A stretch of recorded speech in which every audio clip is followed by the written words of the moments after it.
Word. Yo. Welcome back to the Lum LaL show. I'm your host, Bilal Ray. And it's your boy, Pharaoh Lum. And this is your weekly injection of introspection. Yes, sir. And yes, sir, Ski. For sure. Like and subscribe. Yes. If you feel called to it, make sure you leave a comment. Because it really does help the channel grow. It helps the podcast grow. It helps the show grow. Yes. And it allows us to continue to keep giving you dope shit. Yeah. Just tell Auntie. Helps with the algorithm. You know what I mean? Just if you feeling it, please participate in that way. Also, the Discord is up and running. We're still just collecting people right now. We haven't put a lot of content in it, but join the Discord and be prepared because there will be a lot of dope shit dropping, a lot of exclusive content in the Discord. There will also be merch that will drop first in the Discord. Anything that we do that you could participate in outside of YouTube, Discord's going to see it first. Oh, yeah, for sure. So make sure that you join the Discord so you can be up to date. On that note. For sure. We in the building. I just went to the Chico Bean show yesterday. Yeah. Chico Bean at the Improv. You sit in the front? Close to it, not the front. I'm always terrified to sit in the front. I was going to sit in the front, but you know what? Because I don't want nobody to just pick something about my outfit, and then I just wound up on like a random 15 minute riff. And they do. That's all they do. Like, every single comedian not picked on, but every single comedian talked to the same people. Chico Bean talked to more people than the other one. Yeah. But they picked the same people. They probably was standing out in the front. Like my boy had on overalls in the front. See, that's what I'm talking about. You was asking for it. You were literally. He had an overall, but he was fly, but it was just like. Overall, so niggas, you know what I mean? Yeah, because you was just standing out. If you had something, listen, if I would have rocked a fucking chinchilla in the front, I would have known what time it was. Oh, they would have tore you up. You feel what I'm saying? I would have known. If I would have rocked the cowboy hat in the front. You could have been looking good. You could have been looking damn good. It don't matter, bro. Niggas are still. If I would have rocked the cowboy hat, a motherfucking chinchilla, something that would have stood out, you know what I'm saying? I would have known. All right, Chico Bean finna just. Chico Bean. You know what I mean? I got my phone now because we're going to look at our topics on the phone. But Chico, man, he did a great job, bro. He was hilarious. I never seen Chico Bean alone, and I don't watch the 85 South show a lot. Did you see their special on Netflix they put out? I didn't. And it's not even on no I don't watch it. It's just like I don't really be watching shit for real. To keep it 100, like whenever I engage with podcasts, there's like 2 or 3 that I listen to for real, and it's when I'm taking a shower, when I'm maybe when I'm in the gym. Sometimes I'll put on like some motivational type shit. I'll just put on some like let's grind and get it type shit. But like my podcast consumption is honestly kind of limited for real. Yeah. And not to say that they have a podcast. I don't know if they consider it a podcast or a show. Yeah. But my girl watched it more often, and she was putting me on to different clips and shit. Yeah. And so when Chico Bean was coming to town, I grabbed a ticket for her mom, her cousin, and I slid. Yeah. And it was funny as hell, bro. Chico was funny as hell. And it was really entertaining. It wasn't like real heavy, like he wasn't picking on people for real. He was picking people out, having conversations with them, but I don't think anyone left feeling like, oh, I'm a piece of shit. Yeah. And some comedians will do that to you. I know, especially old school comedians. They're gonna kill. Yeah, they're gonna tear you down. Like, yeah. You know what I mean? But nah, it was dope, man. It was a good experience, bro. If he would be, Marlon Wayans is still traumatized from when Chris Rock kind of got at him and shit. Yeah, that's why he put that special out on HBO, because they said Chris Rock got up there and he was making jokes like, "Are you sure he's a Wayans? Are you sure he's not a DeBarge or something?" I'm like, yo. Yeah, he went crazy. Yeah, he remembered that 30 years later. So I was like, yo, that must have been. And that's why. What did he say? He had said something about when Will smacked him. He said he deserved that shit. Oh yeah. He basically said in his special. He said Will Smith got smacked because God loves him so much. Damn. No, Chris Rock got smacked. Yeah. Chris Rock got smacked by Will Smith because God loves Marlon Wayans so much. That was like what his special was based around. I thought it was good, man. I thought he did a good job with it. It was funny, but you just like, damn, man. That really affected him because you could see like. Yeah, I mean, people don't. The thing is like when you're a personality on TV, I think that people say to you often, "Oh, that's what comes with it. You asked for this." Like I promise you, whenever we get to a place where we have thousands upon thousands of subscribers, whenever music takes off to a place where people recognize you to the point where you in a whole nother city you ain't never been, and people like, I promise you I didn't ask for it. Yeah. That's not what I want. Yeah, for sure. I don't think fame is I don't want fame, to be honest. Fame to me, I just heard a good quote, and I think it was by Kevin Gates. Who was it, bro? Who was it? Whoever said this, I apologize if I cannot remember. He said that fame makes people who never knew you act like they've always known you, and people who've always known you act like you're a stranger. Yo, I know the pod is getting good, but we have a message from our sponsors. Did you know that only half the adults with mental illness actually get treated? Or that 2.5 million youth in the U.S. actually suffer from severe depression?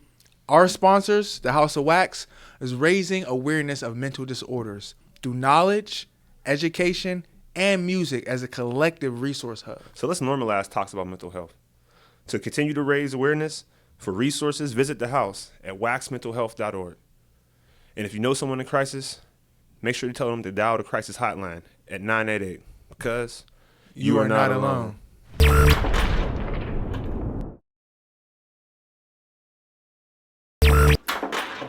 And I don't want that.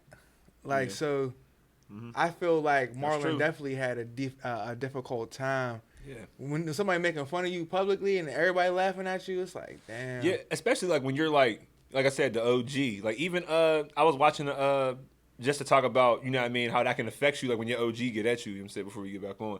But yeah, I was watching Gillian Wallow on basically on Academics podcast, and they were talking about the beef they had with Wiz, because Wiz went on a streak of just posting himself in his shorts all the time, you know what I mean? And a lot of niggas was like, all right, Wiz, you know what I'm saying, every day you just on here with the underwear shots, you doing it for the ladies and shit. And I think Gilly just got online like, yo, I'm finna unfollow, I fuck with Wiz, but I gotta unfollow him, man. All these underwear pics and shit like that, just making jokes, and Wiz kind of took it, you know what I mean, personal. And even me at the time was like, damn, like, why? And the reason I thought it was wild that Wiz took it personal, just because me just being from Pittsburgh, it's like, damn, like, Wiz that nigga? Like, I thought you just do what you want type shit. Like, I never really seen Wiz as somebody who takes anything personal, or even let somebody, he's just always been so unaffected to me. Yeah. But they said when he talked to, Wallow said when they spoke, he was basically speaking like, yo, you're an OG.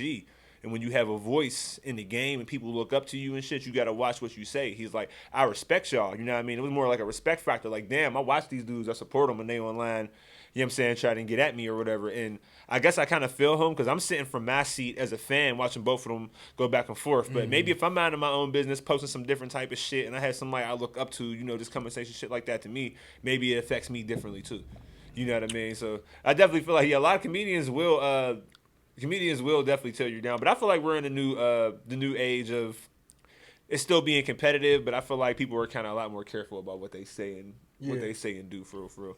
Like, you're only but so far. You Chico Bean, there's only but so far you really can go. Like, you can't go like, you know what I'm saying, early 90s, late 80s, Bernie Mac level. You know what I mean? And, you know what I mean? Survive, I feel like, in today's. Well, maybe in a closed. Some of these guys have pretty raunchy specials, but there's still only but so far you can go. There's only so far you can go. You get to put your cell phone up, or they let y'all have them? No, they let you keep it, but you're not supposed to be using it. You're not supposed to be taking pictures. He had asked a couple people to stop texting, and there was a girl in the front. Yeah. Drunk as hell, kept doing this stuff. He's like, I see you, man. And she's like, kind of act like she wasn't taking pictures and video, like doing one of these and shit. And it was like, all right, you tweaking. Yeah. You tweaking. Definitely. And there was this one girl that was like, Chico ain't know what the girl was saying.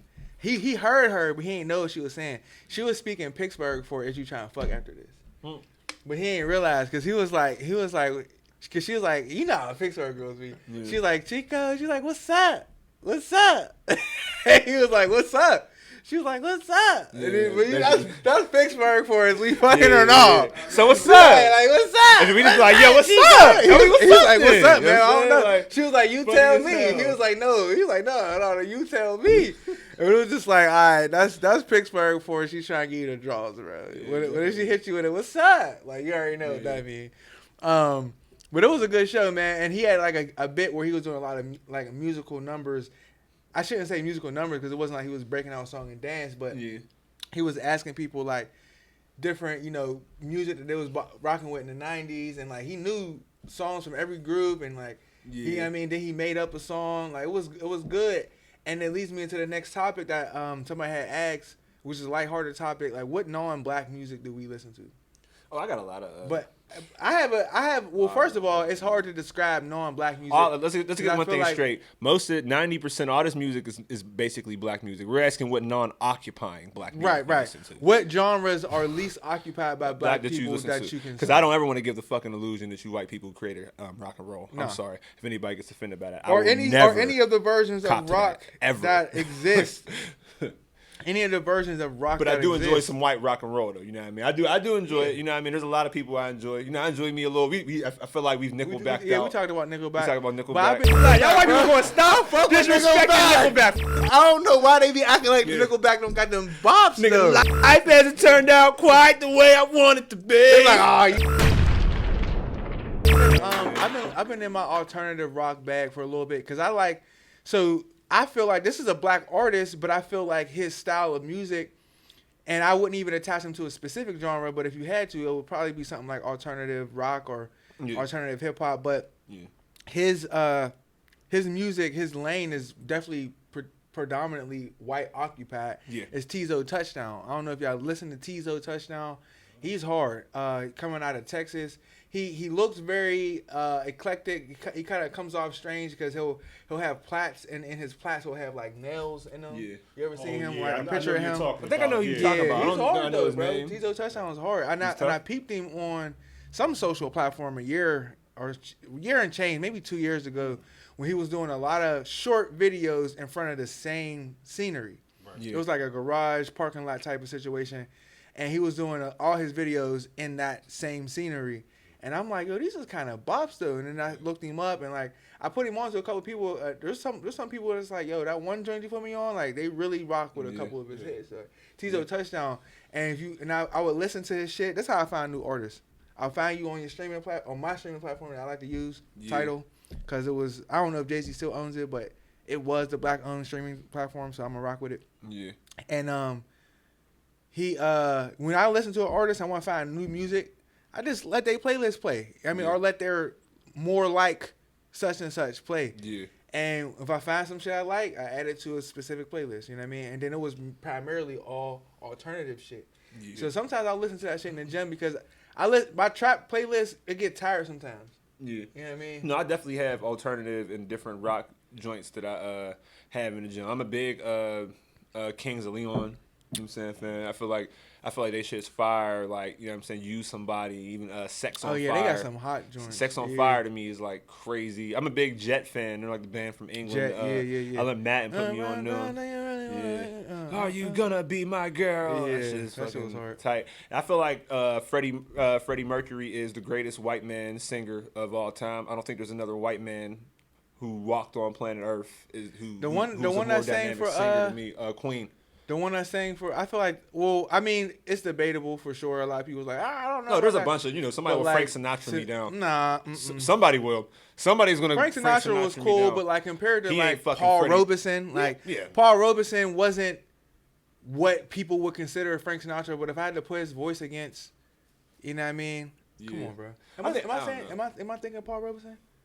I think so. Yeah. I got a question for y'all, man. For sure. So growing up when we grew up, remember, you couldn't listen to rock and roll back then. Yeah. You know what I'm saying? Like, without getting clowned and whatever. You couldn't listen to it consistently. Consistently. You can know a bop or two, but you couldn't be like, What was your journey? What was your journey like allowing yourself to be able to take in another genre besides hip hop? Mine was funny, man. I definitely remember. Shout out to my dad, man, because I remember I had met. He was introducing me to all his friends one day. Yeah. You know what I mean? And it was my young. I'm listening to a lot of shit at the time, but I'm listening to more things than I'm listening to Busta Rhymes, I'm listening to No Limit, but I also got some pop in there. You know what I'm saying? So I remember his friends asked me, "What you listen to?" And I remember I listen to the Backstreet Boys every day.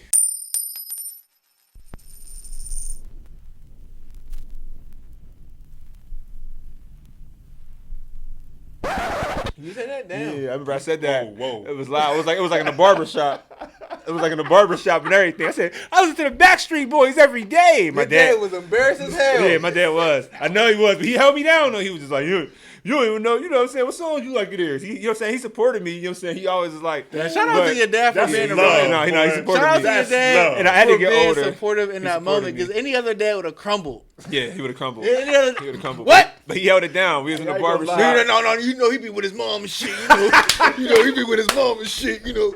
I gotta get it running. You know, that's why I brought him here. You know what I mean? Type shit. Like his mom and shit. Yeah, like his sisters. You know what I mean? They be nah. Fuck that. Hold your son down. That man. is hilarious. Hold your son down, man. Nah, facts. But he definitely held me down in that moment. But I definitely you know what I'm saying? I remember when they came out, I used to think shit was tough. A little joint that makes you larger than life. They used to be like, bam down. I remember that shit. Every time I think of that video, all I remember is bam down. We got the music. You gotta put that. Wasn't they in like dog cases or some shit? What'd you say? Wasn't they like? No, that was in sync. It was in sync. That was in sync. Yeah, that was in sync. To me, those two groups are always the same group. Yeah. Like Yeah. in my mind, I can't separate NSYNC from Backstreet Boys. They're No. the same niggas. Only thing that separates them to me is the to me, I don't want to talk shit on all of them, but the undeniable talent, Justin. Yeah. And I remember when Gone came out, I ain't gonna lie, I will argue down with any type of alternative black. Gone is prop to me the best as far as quality music, most well crafted pop song of the early 2000s. There is no song that's better crafted as a pop song besides some of this shit maybe that Justin Timberlake put out after. You want to talk Cry Me a River or some shit, fine. But Gone, that shit was crafted to a T. That song, to me, is one of the best ballads, slow. It's an R&B song. Let's just call it what it is. They just called it a pop song because there's, you know, 5 white boys crooning on it. The pop genre, 4 white boys like crooning on it. But it is great. You know what I'm saying? That song was great. But yeah, a lot of the other pop shit was super poppy. I don't even know what Larger Than Life by the Backstreet Boys was about. I don't even know. Remember. If I think back I to the definitely song, do not remember. and that makes you larger than life. What can that be about? That was a heavy one. That was heavy. Yeah. The pop era. That shit was funny. It's crazy because the pop era, I feel like, pop era was like it evolved to be like this plastic music type thing. Yeah, right? it did. And it got me thinking about the one of the topics on my, because I'll source topics from people I know on you know, social, people I know though, not just like people I follow. Like, yo, what you think we should rap about? Like, what are some things on your mind? And somebody was bringing up speaking of like plastic shit. Somebody was bringing up the girl that does the NPC shit on TikTok. Yeah, I heard about that. Is that like No, I haven't seen it. Is it like some like is it like a fetish type thing? Let's define what an NPC is, right? Yeah, so, I know what NPC is from a video. Well, I mean, because these people. Yeah, NPC is a non-playable character. The best example I can give you, the most iconic and popular example of an NPC I can give you, are the characters that are just walking around the streets of Grand Theft Auto, any game. Yeah. They're the characters who you cannot control, and they have random responses, and they often repeat themselves. Yeah. You know, like they're walking, and like, you know, there's classic NPC moments, like when you go to the club in San Andreas and the dance moves that people was doing. You know what I mean? Yeah. So there's this girl on there, and she's doing weird shit. Like, I don't know, it's just like she's just saying weird shit. Like, it's just like grab. I like. Thank you. Grab. Doggy. It is weird. It's weird, bro. Yeah, she's making six and she's making bands. Wow. Yeah, she's Let me just say this. Running it up to the point where there's so many girls on there now doing the same shit. Yo, men enable so many motherfucking crazy ass. Let's talk about it. Fucking industries to Let's survive. talk about it. It's so crazy. Men enable so many crazy industries to survive that it is fucking crazy, yo. Somebody out there right now is mad skilled. They got 2 degrees. They're probably a budding artist. They can paint a Mona Lisa and run a 4.5. And this chick's online acting like an NPC making 6 figures because men are disgusting. That's why. I hate y'all. I hate all you niggas who are on there fucking donating and talking about something. Yeah, now say grab. Say grab. The industry of the industry of. I can't stand y'all niggas. I'm trying to figure out how we can word this so we don't get like flagged on YouTube. Like the industry of human trafficking. Yeah. And all that entails, right? Yeah. The all of that, whatever, all of the nastiness that that entails is single-handedly supported by the dollars coming from men. Yeah. Single-handedly. Yeah. Now, a lot of people will make the argument, and in certain cases and situations, I would also make the argument in certain cases and situations that it's a specific type of man. Yeah. That is keeping that industry together. Yeah. And it's not people that look like you and me are participating 100%. Yeah. But we ain't the ones keeping it together. Absolutely. We ain't the but ones even you jumping out there, it's keeping important it together. that as men, we take responsibility for our gender and not just have the whole "but it ain't me" argument when we're talking about how nasty men can be in the type of world that men created. To me, it's irresponsible to just have the response, "Yo, it ain't me. Yo, I ain't doing nothing. Yo, I always be I walk with a lot of morals too, my G. Like I try to make sure I treat women properly and everything, but it's still my responsibility as a man to acknowledge that my gender and men let a lot of nasty industries be. You know, they also on the flip side of men being nasty, they allow a lot of women to take advantage of that fact and eat. So I'm not shaming anybody who eats off the fact that these niggas are nasty. If you can eat off the fact that these niggas are nasty, you know what I'm saying, keep your mental together and enjoy yourself and make a living. Fucking drain these niggas dry, mom. Promise you. Drain these niggas dry. If you fine with it, you just and turn these niggas up. Turn my bitch up. Turn my bitch up. Turn it up. Turn it up. If you can drain these niggas dry, somebody say period. Yeah. I'm not mad at you. Did. But we gotta take responsibility as men. Cause I see mad men always be like, "Oh, see, all we want to hear is the mother. All girls is out is the girls rapping about this and chicks online always showing their butt and all the. And I'm like, yo, y'all niggas do realize that men enable and support and like fertilize the ground that this culture that y'all talk about like grows out of. Like it's us, fam. Yeah. Like it's us. But you know what the thing is though, like. It takes a certain type of perspective. Now, I wouldn't even say just experience, because perspective is partially experience, but it's also just partially your mindset. Yeah, absolutely. Because perspective, a child can have wisdom. Yeah. And not have the same experience as the elder that they're speaking to. And that's important to have that perspective. Even talking about the other topics you were talking about earlier, not to skip around with the topics, but whose responsibility is it to guide misguided let's get into it. Black boys and whose men. responsibility is it? I feel like it's as far as the village factor. Number one, I feel like if you can reach a kid and you can have that open relationship, I'm always going to try to show a kid love. Give a kid knowledge if they're receiving of it, and always try to be a positive force around any kid I'm around. Whether I plan on being around you for the next 10 years or 10 minutes, I'm going to try to make sure that you get nothing but positivity from the experience with me. But it is underrated how, I was talking to my mother about this today, it is underrated how important the black male is when it comes to the respect for women. I know for a fact, I've seen a lot of people, I have a lot of friends that are ideal when it comes to respect for women, and I don't want to say ideal because I would be up to a woman to say what's ideal with respect to women. It's not my place to say that. But to me, they have a lot of moral guidelines, and they carry themselves in a way that I feel like is admirable when it comes to how they treat women.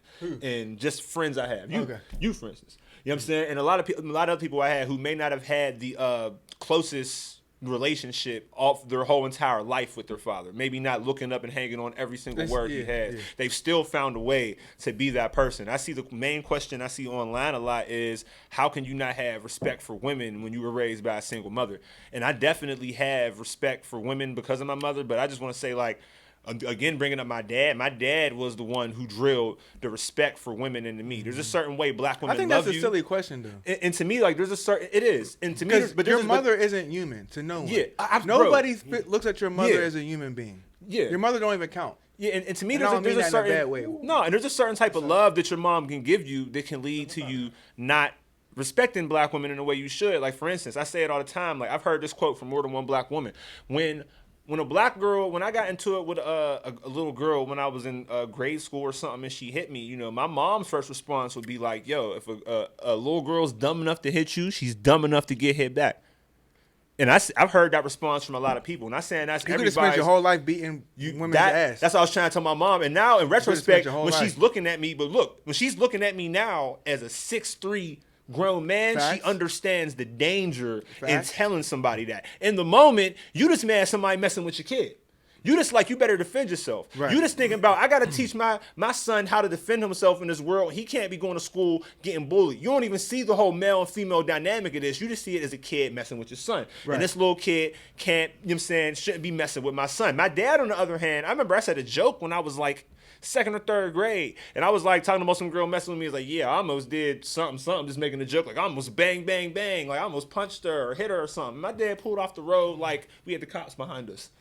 He pulled off the road. He took his seatbelt off. He turned around. He turned the car off. He basically told me, if I ever hear you put your hands on a woman, if I ever hear that you put your hands on a woman, call a woman out of her name, anything like that, you're going to have to answer to me. Ever. When I was like in 2nd grade. And me, I was young to even really comprehend that, but ever. So I just feel like the black male, and it's not even just my dad. Like I had a lot of other males. That's a key moment. It was key for me. Like I remember, it's a key moment. I remember an ex of mine years ago, my mom had a stroke. I remember my ex, before I had my license, had drove us down, you know what I'm saying, drove us down VA. You feel me? I'm still young, you know what I mean? I'm still a little younger than I am now. She drove us down VA, you know what I'm saying, did that favor. I paid for the gas and everything. I think we got a rental. You know what I'm saying? I got the rental and shit. We get out the car down there. We chill with my family. We're getting ready to go. We go to the gas station. She starts pumping the gas, right? I didn't pump the gas. And a lot of young dudes probably looking, or young people's like, oh, what's the big deal? Even some people are looking, but to me, that's a big deal now. My uncle got out the car. He got out the car and dressed me down, fam. Absolutely. He didn't care who was there, in front of my girl, in front of the people who's coming out the gas station, in front of my aunt. How the hell are you gonna have this girl drive you down here to see your mother after she was sick, and she's out the car pumping the gas? What the hell is wrong with you? Not having that fear of me, or not looking at me like, oh, this kid lost, or he's a waste of time. Knowing that, listen, little nigga, I'm going to give you this knowledge because you need it. I don't really care how you feel about me right now. That's that kind of love that you get when you really have a man who's like, and I feel like it's everybody's responsibility, you know what I mean? Because we've all had, you know what I'm saying? It's not just fathers, it's all of us. It's a village type of thing. If you can and you have a community. Time, it's a community thing. I feel like it's all of our responsibility. That's the answer. Like that, when you think about who's responsible for the upbringing of misguided black men, we said the question was posed as black boys, black men, black, young black youth, but like the kids in general. It's easy to say to mom, it's easy to say to dad, it's easy to say to school or the parent or the guardian. That's the cop. But it's a community, and that's why our communities are suffering in the way that they suffer, because because I work in the school is not the community. The school doesn't reflect the community. The school is full of people who drive an hour to work. Yeah. The school is full of people who don't participate in the community, don't spend time in the community, don't feel safe in the community, don't do nothing in the community. The school is full of people who drive an hour to work is deeper than we gotta take it. The school is full of people who drive an hour to work. This ain't nothing to gloss over. And I know there are some people, and I know there are a lot of people who don't necessarily drive an hour, but the communities that they live in are not the communities that they work in. They're going home. And there's not necessarily a model. Now, I shouldn't even say necessarily. There's not a model to fix that. Yeah. But when I was saying earlier, like, it's not just schools, but schools is just a great example of how we know that it is, when we ask that question, whose responsibility is it that the kids become upstanding people? The answer is the community. Yeah. Because even if they have a mom and dad at home, it is everybody's responsibility to make sure that wherever the kid goes, community is like a pinball machine. Yeah. Wherever the ball goes is running into something that is making it go in a direction where it's going to come back home, back to that slot. Yeah. You know what I mean? No matter how many times the kid goes up and down and the ball goes here, we are responsible for making sure it comes back to the slot. Yeah. And essentially, when you're playing pinball, you are the distraction. Yeah. You're the thing that's trying to keep the ball going. Yeah. And that's what everything else in life does, right? The community is supposed to make sure it comes back to the slot. But when I was saying earlier, though, your mom isn't human or your parents aren't human. What I mean by that is like, there's only 2 times in your life where you realize your parents are human beings. Yeah. The first one is possibly after a lot of therapy, where you realize some of the mistakes, because your parents are going to make mistakes. How those mistakes affect you doesn't always really have to be super traumatic. We act like everyone's going to have trauma, and we all will have trauma from life, but not necessarily always from home.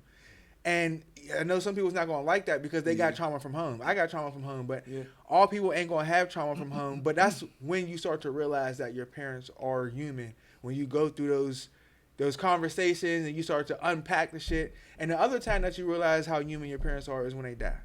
That's it. Once you do intense therapy, that work on yourself and forgive things that have happened in your life, and when somebody passes away, are the two moments that you really understand how human they are. Outside of that, how can somebody disrespect women when they were raised by a single mother? Easily. Because their mom to them isn't even human. Yeah, she's not even... You know what I mean? Their mom is mom. Like, she don't count. Yo, I know the pod is getting good, but we have a message from our sponsors. Did you know that only half the adults with mental illness actually get treated? Or that 2.5 million youth in the U.S. actually suffer from severe depression? Our sponsors, the House of Wax, is raising awareness of mental disorders through knowledge, education, and music as a collective resource hub. So let's normalize talks about mental health. To continue to raise awareness, for resources, visit the house at waxmentalhealth.org.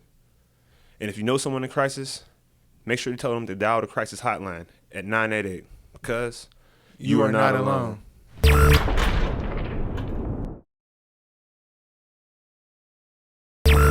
That's how people think. And that's how everyone kind of considers their parents until something wild happens. You know what I mean? Definitely. No, I definitely feel it. I feel like there's different, there's different aspects and different things you have with raising, the way women raise people. Like I've seen women have the same, like for instance, like I know a lot of black women have a male and a son. A son and a daughter. You can have that today. You can have that today. Yeah. You can have that today. You can have that today. You can't have a male and a son. I don't want to offend anybody. You can do that today. I don't want to offend. I feel like everybody should. Everybody have is 2 kids. One is a male, and one is your son. Everybody is what they say they are.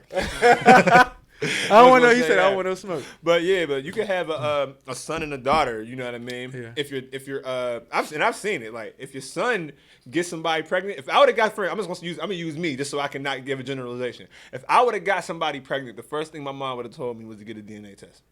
The very first thing. The very first thing most young black boys' mothers are going to tell them when they get somebody pregnant is to go get a DNA test ASAP. You don't know for sure. My mom always taught me mommy's baby, daddy's maybe.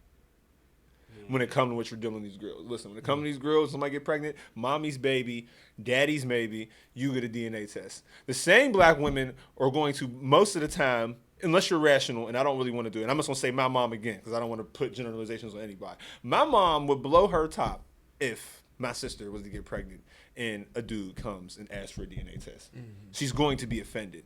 It's going to be a big deal. It's going to be an insult. It's going to be a lot. And I go the same, and I know there's probably a lot of people there who would feel the same type of way watching this. There's a lot of people who probably have a son and daughter who both of those things would be relevant. And I feel like there's just a balance of, and like I said, I feel like, to me, the MVP of the black community is just a black woman film. And I feel like it's pretty obvious, but I feel like we have to say that just because they have been able to, even with all of these disadvantages, all of these different point of views and all of these different things, I've still had the pleasure of meeting some of the greatest men I've ever met in my life, having great friends and meeting people who affect their community in great positive ways simply because they had a dynamic black woman dedicate their life to raising them. For no other reason but that.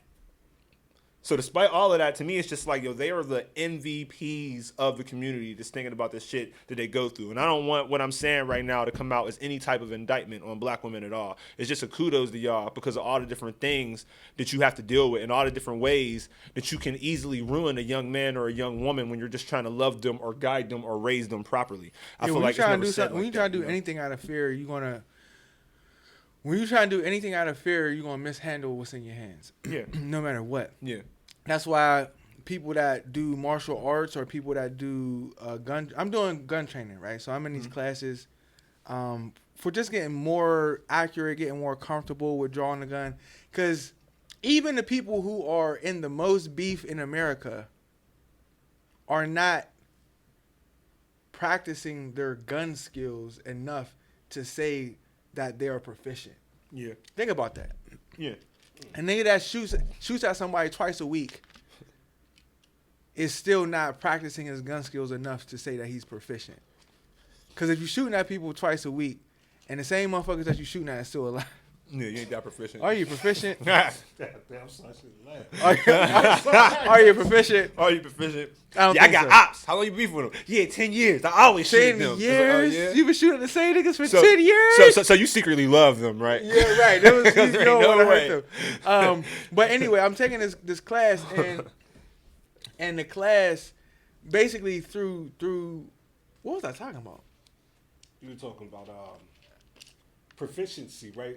Oh, goddamn. Right before that. Yeah. I was relating the gun class to something.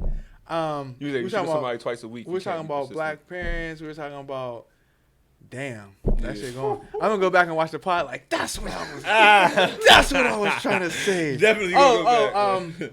Well, let's just move on to the next topic.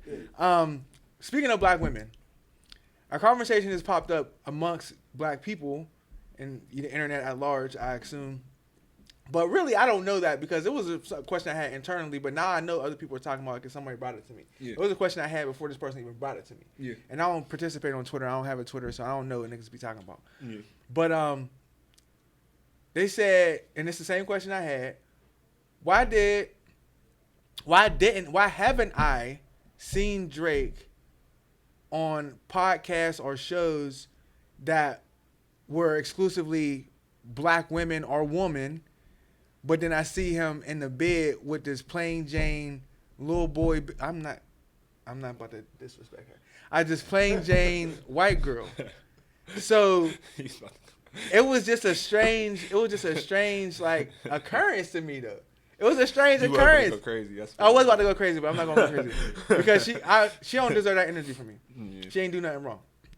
Yeah. But it was just a question because my girl watched Poor Minds, which is a podcast that she put me on to that I like. You know what I mean? I don't watch all of the episodes, but I feel like it's a nice mix. It's a nice mix up because those are the girls who have gone through body modification and they have certain perspective. But it's nice to keep yourself, you know, in a little bit of the know of what other people are thinking and feeling. Yeah. And then there's the other one that I think it's called Be For Real, and it's about a girl, B. Simone. I don't know if it's called Be For Real. Yeah. If I'm messing it up, then I apologize. But there are options. There are places where you could have that same interaction with a black woman. Yeah, for sure. And I'm wondering why did Bobby get it? Why did Bobby get the Drake interview? I think that Drake has, and here's one thing that I really respect about Drake and that I really, really like about Drake that no one can tell me. Like, Drake cares where the people who are the gate, not, I want to say gatekeepers, but the people who are the icons in hip hop, the people who are the main voices in hip hop, Drake cares at the end of his career where his place is in hip hop. And I feel like that care combined with a lot of the things that went on when him and Meek got into it, gave him the mentality of fuck all of these fucking shows. You know what I mean? Because I feel like when it first happened, he wasn't about to go on. I mean, when it first happened, let's be real. I heard mad people coming for Drake, so that's one reason why I know he wouldn't come around. I heard Hot 97 is never going to see Drake again. They went crazy when the joints went out. Flex released the tapes. What tapes? Flex released the you know what I mean, the Ghostwriter shits. So he's not going to Flex. You know what I mean? He has a little issues with Joe. Is he going to Joe Budden? No. I'm not even talking about. I'm not talking about men. I'm talking about black women. But here's what I'm saying though. It's I feel like he could go with a black woman, but what non-hip hop platform would a black woman would he go to? Because I feel like Drake is. I just said. Are they non-hip hop platforms? Oh, absolutely. Well, he probably should go there because I feel like Drake has an issue with. And I feel like they're more popping. I feel like it's more cultural. Have you seen Bobby's interviews? No, I haven't. Oh, it's weird as fuck. Yeah, Drake always does weird. She's the equivalent of a white girl funny Marco. It's weird as hell, crazy. Bro. It is strange, that sounds crazy. And it's low key offensive a little bit. Not at large, but for someone who is so immersed in black culture. When you see her interact with her black guests, it feels like, why the fuck are you on this shit? That's what it feels like. No, I feel like when I see a lot of Drake's interviews, I feel like that. No, but not just him. But I definitely. But yeah, when I see, but what I'm saying is he's that type of person. He goes on brand for getting those weird off-brand interviews when you're watching them and they feel awkward. Even the last one he went because it was going to be weird and he knew it was going to be weird and it was something to do. But like mind you, Yeah. let me set the stage. It's her daughter's first birthday. Yeah. She flies across the country and misses her daughter's first birthday to have an interview with Drake. Yeah. The interview's at 3 a.m. in a Memphis arena in his bed. They're laying in bed under the covers. He's drinking liquor with some drink, and she's under the bed and they're under the covers, cozied up, and it's an interview. That's weird to me. Yeah, and I'm not mad at nobody. I'm just saying, bro, like, you could have, and I know he's Drake. He got all type of situations happening. So the women that is in his hemisphere he's not really tripping about certain things because he didn't have so many flavors. I get that. Yeah. I'm just saying optics wise, like that could have been someone with better conversation, that was more beautiful, that was more culturally relevant, that just could have added more to the entire experience. But instead of him like talking to this white girl about the meaning of thought and what it means to to spin for you, and like it's just like, what is this? I think, bro, that's how I felt when I watched it. I mean, bro, to be honest, it's like I was saying, Drake has never felt embraced by hip hop culture, so he's gonna go. You think that? Yes, yes, he's never felt fully. When have you ever seen? I'm just being real. There's only been a few choice times, but whenever you ever seen like a real OG, like now they're starting to come around. Like, yeah, Drake's the one. Drake gonna do this, but to be real, he's had a lot of run-ins with OGs when he's coming up in hip hop. I feel like people sweep under the rug all the beefs and issues that he had with all the DJs and the rappers that he had when he was coming up. Like, he had a lot of shots taken at him. He had a lot of people take away from what he's doing, even before the Ghostwriter shit. But I don't know what hip hop culture got to do with sitting down with a black woman talking about random shit. I just feel like I don't know. I definitely agree, but I feel like he just wants to go to non-popping random white people because people unexpected. Drake does a lot of unexpected shit with black women too. He was just kissing Sexy Red. I probably gave her like a fucking, who knows what that was for, what the motivation. But I don't think he wanted to help her career. But I just feel like he does a lot of random. I don't want to dive into that one either. But you know what I mean. To me, it's like can do whatever you want to do. But I do feel like the reason that he generally, as far as like him going, and I feel like he could do more interviews with black women. Sometimes I feel like he pays a little too much attention to black women for how he treats them. You know what I'm saying? But that's another conversation. But I do feel like that him not feeling embraced by hip hop has led to him not embracing hip hop. I feel like whether it's true or not, he's always felt that way as far as where his place is.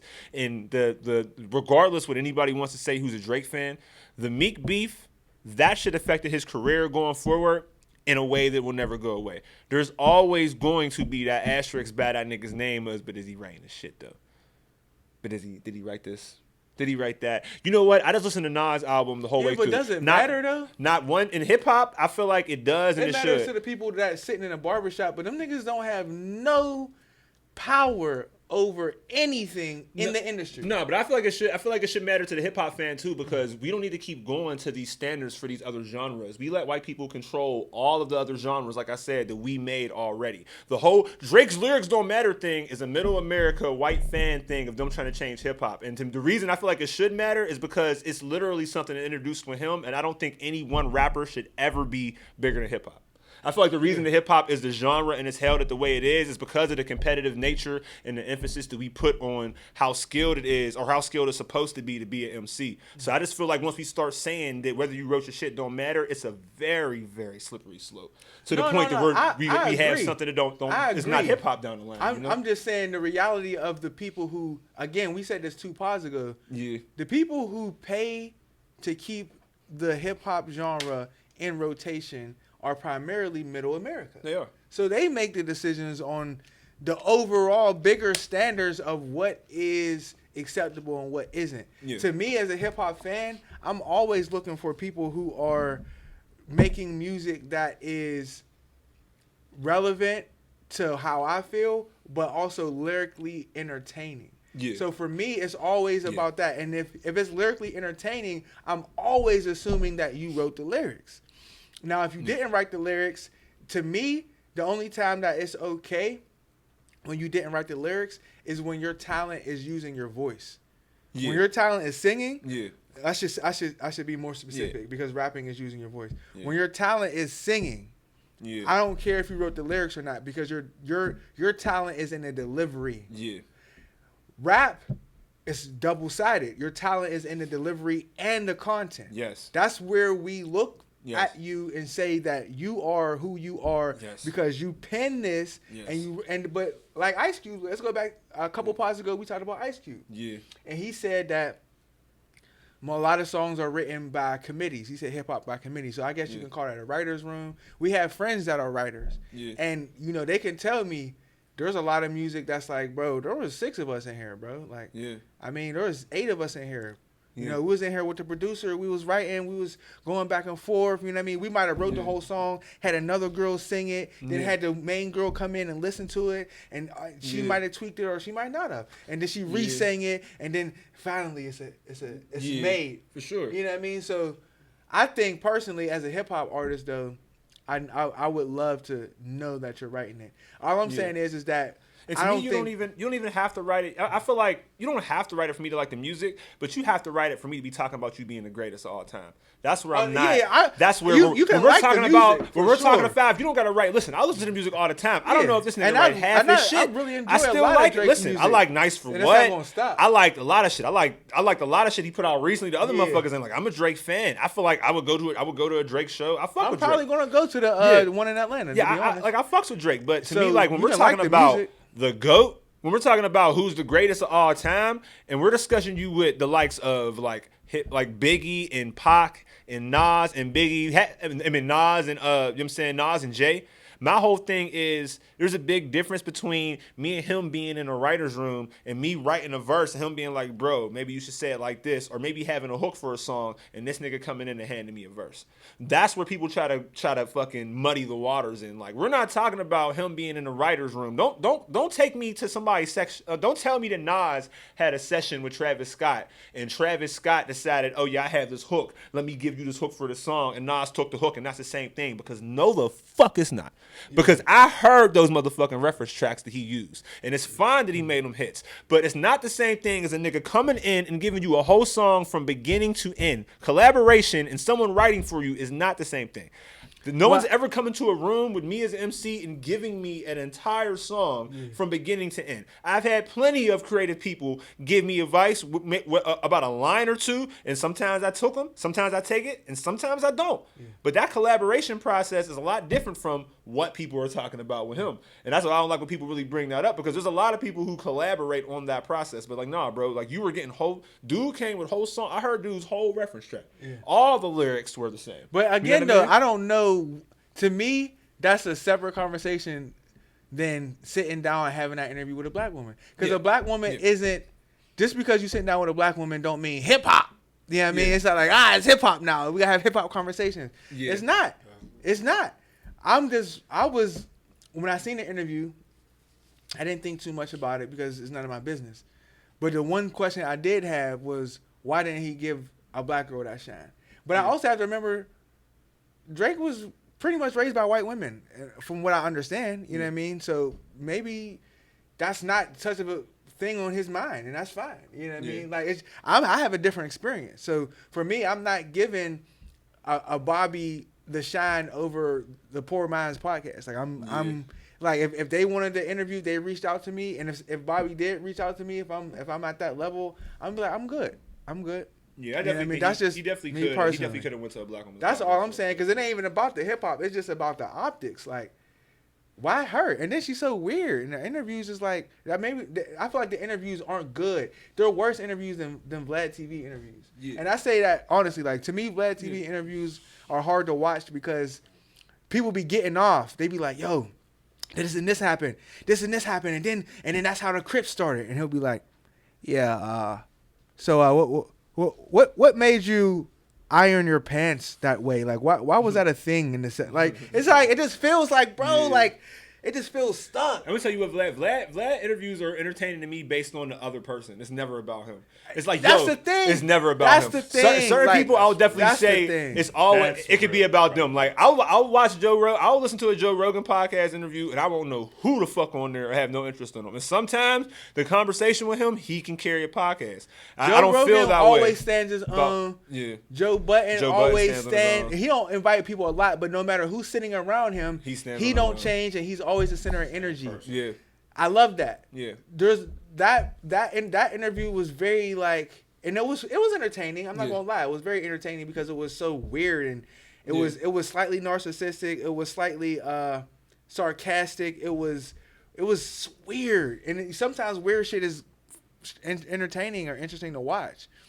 But I was just like, why is he in bed with her? Like, you popped out under the covers with her? You popped out under the covers. Like, why do you do that? I just think Drake really thinks he's... I think Drake... I think when it comes down to it, is that he just... I don't think he's thinking too deep into it. I just think he has a streak of, I can really do whatever the fuck I want. Yeah. On his mind. Like, watch this bullshit I do, and then put this album out. I feel like Drake is literally in a, watch this bullshit. Like, when he was playing cards at the table with that fucking slick back with his fucking hair, he just don't give a fuck. People was like, oh, Drake's nails painted. I'm like, bro, listen.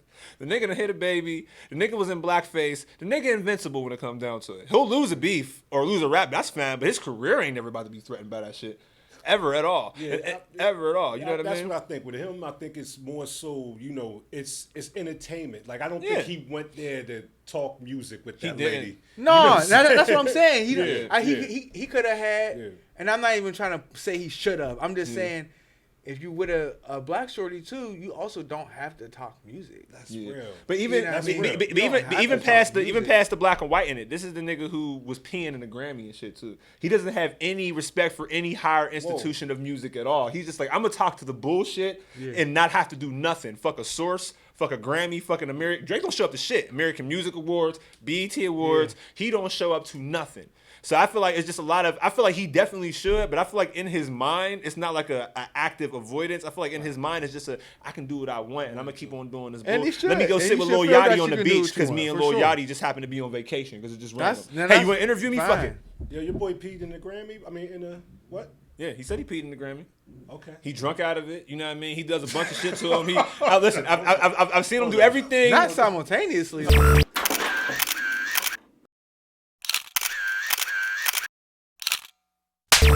I don't know what came before or what came after. I know he had a line about peeing in one, and I know I seen him drinking some champagne. I don't know. I know he got more than one. I'm assuming it wasn't the same one. Yeah, for sure. We need answers, Drake. We need answers. You need answers. The same drink. No, but Vito, this brings me to the next topic.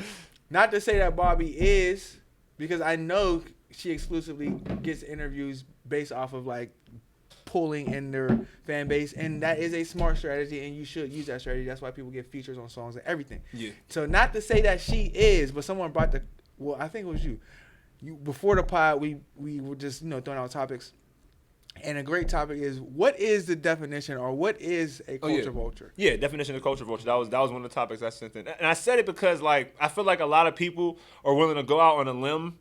You know what I mean, as far as what a culture vulture is. But to me, people be like, all right, Vlad's a culture vulture. And he might actually be a culture vulture.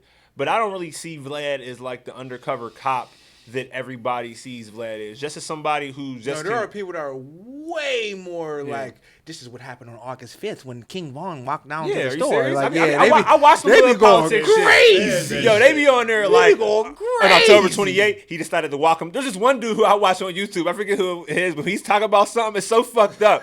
But he makes it like so fucking... Like he's talking about a shoot, and he's like, in December 24th, he walked him to the woods, and that's when he made a bad decision. And he's just like, bang. Then he just shows the name on the screen. I'm like, come the fuck. He's always just like, bang, bang.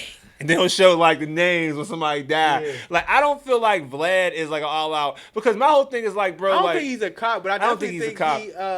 I definitely think he is a culture vulture. But I feel like, so. And I feel like the people who say he's a cop, it's cool. If you say he a cop though, right? Why don't you ever say Boosie a cop? What did Boosie do? Talk to the nigga.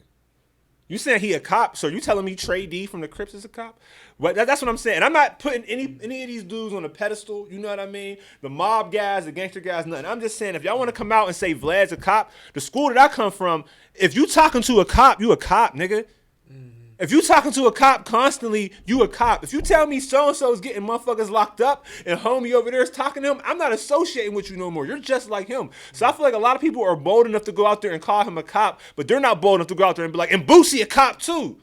Yeah. You know why? Because I don't fucking believe the Boosie's a cop. And I wouldn't believe that Boosie's going to be talking to the cops every day. I just don't believe that about him. To me, that itself, seeing Boosie over there gives him a certain amount of credibility. I don't think Vlad a cop. I just think his interview style is boring as shit. Yeah. And he has a lot of people on there that are interesting as shit. Yeah. And it comes out in his favor. And I also think that if he was on camera, his shit wouldn't have been that wavy. Oh, yeah, and yeah, it was sure, the simple fact that he's behind the camera and it's all them. Spill it. Tell me your story and what and more and more and what happened next and what happened next.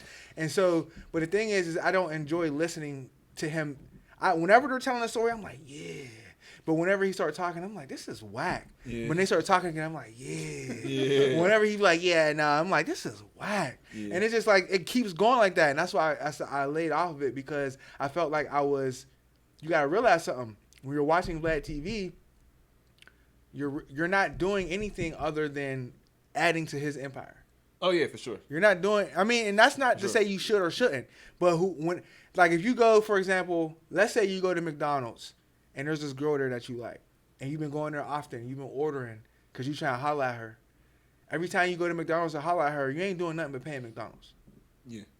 Whether or not you making progress on anything else, whether or not Godfrey's jokes made you laugh, whether or not Boosie's story made you laugh, you ain't doing nothing but adding to the establishment that you walked into. Yeah, you know what I mean? Because you're not really adding shit to Boosie. If you want to add shit to Boosie, go listen to Smoking on Perk. Go listen to Wipe Me Down or some shit. Yeah, bro. But people don't get that concept of how their impressions add to people's shit. I've been telling people that for years. I remember when 6ix9ine first came out, and I seen all these dudes just repost. I literally found out about him from motherfuckers reposting his video talking shit, and I'm just like, damn. And that's what y'all motherfuckers are fueling this motherfucker. Like, the impressions are the impressions. They don't give a fuck if y'all are saying he's a gay rainbow head weirdo.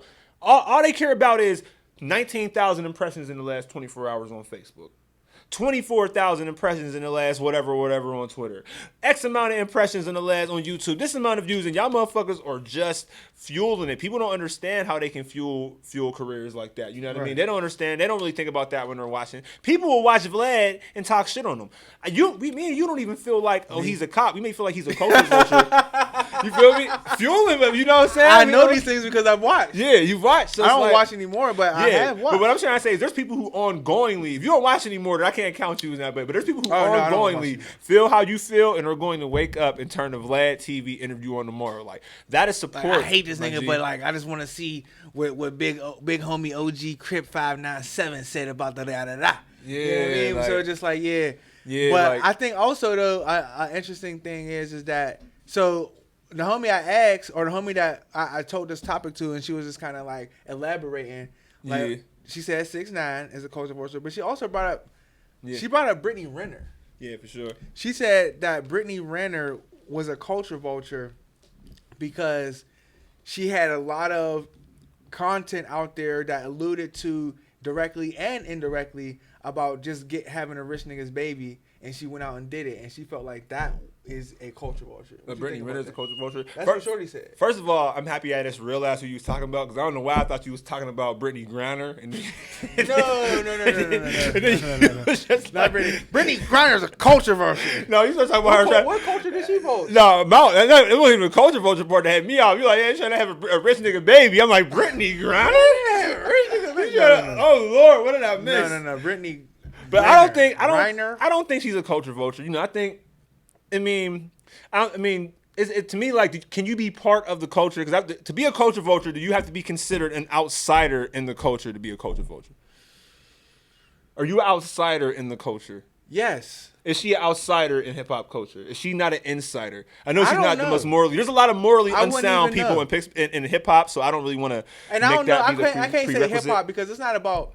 The thing is or rap. It's not about hip hop because she didn't even have a rapper's baby. She had a basketball player's baby. Yeah. It's not about hip hop. I think it's about the community of what we consider to be black characteristics, black language, black media. Like, whenever I say, this is a real thing. Now let's get into it. We only got a couple minutes left. Let's get into it real quick. People get mad. I had this conversation with somebody one time. People get mad when you say that they're acting white or that there is a such thing as acting white. Yeah.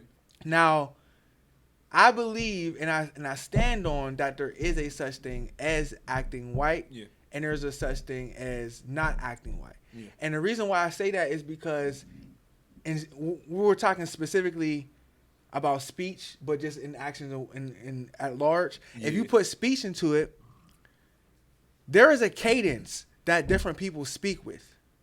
There is a cadence that different people speak with. Yeah. If a person is just learning English, their cadence is going to be different if they're Chinese versus if they're Mexican. Yeah. African American people that have African descent in this country speak with a different cadence. Yeah, absolutely. Our words hit different. It's like, yeah. It just is the way it is. Like when we speak, we can say the same sentence with the same words. It's just gonna feel different. Yeah. I'm trying to think of an example. Like if I say, how you doing today? Yeah. How you doing today? I'm gonna say it just like that. Yeah. How you doing today? I have white friends. And a white They're friend gonna be like, say, hey, how are you doing today? It's not even that. Hello, how are you doing today? It could be different inflections as far as how they. Because I know what you mean. Like I was it's an inflection, it's a tone, it's a timbre. It's different. It's just like it's different. And I was hanging with my white boy yesterday. Shout out my man Mike. He came through. You know what I'm saying? We kicked it and caught up. You know what I mean? Shout out his family and everything. Really good dude. We talk completely different. You know what I mean? Yeah. We talk completely different. It's a fundamental difference in the cadence and how we talk and how we deliver. Like I was working for, I was closing on mortgage loans, earlier in the year. I was working for a mortgage company. When black people called the phone, they knew I was black. That's what I was about to say next. So you can say the same. Hi, hello, welcome to the marketing. And that's what I said. I still know you're black, bro. You can't hide from me. I never went off script. I never went off script. I remember a dude called. He said, I said, hello, this is certified credit. How may I help you? He said, oh, finally, I got me a brother on the line. And hey, listen, man. Bro, I'm like, God damn. How did you know? We know because it is it's a style to the way that we speak. Yes. And so this person got mad because they were like, well, I don't think it's cool to tell black people who haven't experienced certain things that they're not of black culture. And I'm like, I get what you're saying. And then the argument went further to say like, well, I don't really think that there's a specific black culture. I think that there's like American culture that we did. And I was like, whoa. Now you got to slow down, baby. Now you got to slow down because you will never go to no Mexicans and say, y'all don't have a Mexican culture. Y'all don't have a Mexican-American culture. Because there is a difference between Mexican-American culture and straight, never seen America-Mexico culture. Not only is there an African-American culture, it's the most iconic culture in the world, fam. I literally just watched a documentary about people in Uganda, a gang in Uganda who called themselves Americans. Can you guess how they were trying to talk and act? Can you guess where they got their mannerisms from? Yo, my nigga. They said, yo, my nigga, what's poppin', my nigga? Yo, my nigga, what's poppin', my nigga? What's good, my nigga? Yo, my nigga, we going around the way. It's going to be popping over there. My nigga, they talking like they from here. Shout out. Like some niggas from the motherland, man. Shout out to everybody from Shout out to Americans from Uganda. That's what they doing. What's happening? That's what they was doing. Shout out to all my people in Ghana, man. Like, to me, like, to act like we don't have a culture is ridiculous because it is the most iconic and the most tried to be monopolized on, copied, and utilized culture in the world. They literally look to us for everything. We have Korean pop groups trying to dress like rappers from the 90s. Fuck are you talking about? So to all that to say, someone that is black or partially black cannot be of black culture.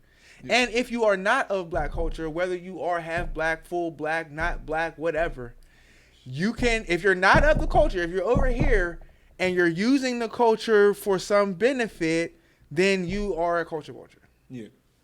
And I shouldn't say just some benefit, but if you're really trying to drench yourself in that shit, like if you are not of the culture and you pop out on YouTube with grills and face tats talking about island boy, you know what I mean? Then that's a culture vulture. And we can tell the difference because there's some people who are of that ilk who ain't. I'm gonna put it this way, just to close it out. There's a big difference. I don't know if the island boys are culture vultures or not. I don't look them up. So to me, it's just a good. Listen to me. No, look. To me, I'm gonna say this. There's a big difference between J. Cole and Logic.